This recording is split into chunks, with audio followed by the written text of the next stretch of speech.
शहराची खबरबात या बातमीपत्राचे प्रायोजक आहेत Mac Care super speciality hospital Ahmednagar.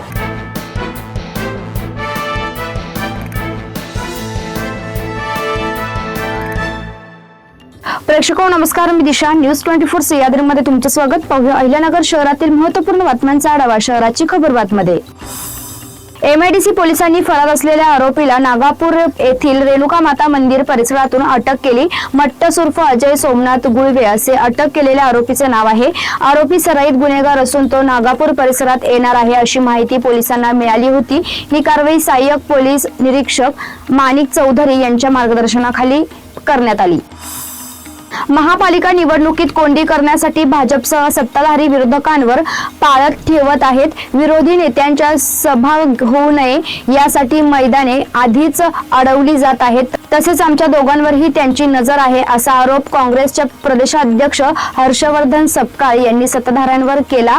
महापालिका निवडणुकीच्या अनुषंगाने सपकाळ यांनी शुक्रवारी येथे पत्रकार परिषद घेत विरोधकांवर चोफेरी टीका केली। यावेळी खासदार निलेश लंके, काँग्रेसचे शहर अध्यक्ष दीपक चव्हाण उपस्थित होते। महापालिका निवडणुकीच्या निमित्ताने अहिल्यानगरचे राजकारण ही चांगलेच तापले आहे। शिवसेना नगरमध्ये स्वतंत्र लढत असल्याने निवडणुकीची चुरस अधिकच वाढली आहे। मुलाखतीत प्रतिक्रिया देताना आमदार संग्राम जगताप यांनी महायुतीविषयी आपली भूमिका स्पष्ट केली आहे। अहिल्यानगर महापालिका निवडणुकीत प्रभाग 15 मधील भाजपचे उमेदवार सुजय मोहिते यांनी अहिल्यानगर शहर विकास तरुण नेतृत्वामुळे होत आहे।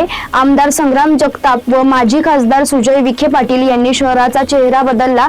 प्रभाग 15 मध्ये विकासात्मक बदल हवा असल्यास मतदारांनी तरुण नेतृत्वाला काम करण्याची संधी द्यावी अशी विनंती सुजय मोहिते यांनी केली।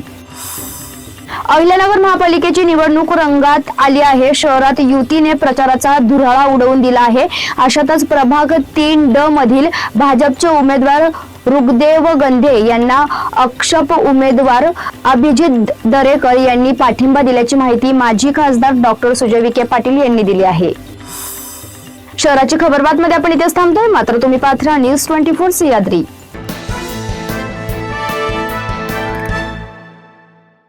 या बातमीपत्राचे प्रायोजक होते Mac Care super speciality hospital Ahmednagar.